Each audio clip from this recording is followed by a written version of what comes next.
Hi everyone. I'm going to be talking about the search image hypothesis, which we covered in the foraging lecture of this unit. So to go over what we talked about in class, we looked at an experiment that used blue jays, and in this experiment the blue jays were conditioned to recognize pictures of moths.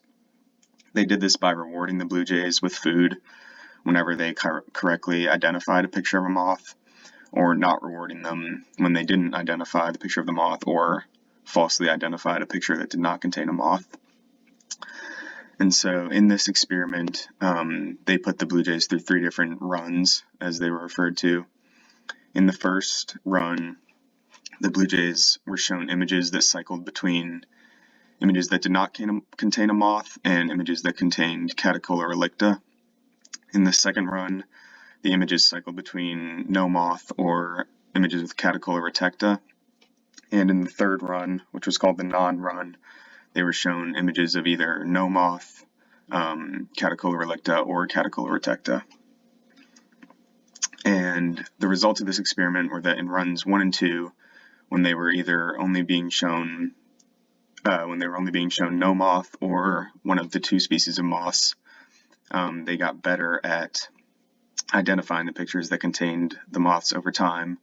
But in the non-run, when they were being shown either no moth or both species of moths, they did not get any better at identifying the moths over time. And what confused me about this was I didn't understand why the blue jays were not able to learn to recognize multiple images at the same time, and I didn't understand why this was the control.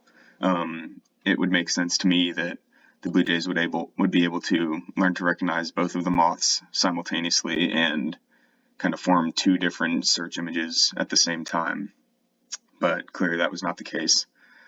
And the reason for my confusion, I think, was that I didn't understand a pretty fundamental part of the search image hypothesis, which was that the search image hypothesis involves the predator learning specific features of the target. So it's not learning just general features that all moths have, and that's how it's identifying the moth. It's putting together a set of very specific features that individual species of moth has. So when they were being shown images of multiple different species of moths, the bird was becoming confused and was not able to form a concrete idea of the target that it is looking for, because it wasn't able to put together that set of specific features that enabled it to identify that specific moth species. And something that kind of helped me understand this a little more after doing some research, I found an article on PubMed that was talking about the evolution of search image in predators. And there was a quote from it that said, "By concentrating on one prey type, they will become worse at spotting other prey types."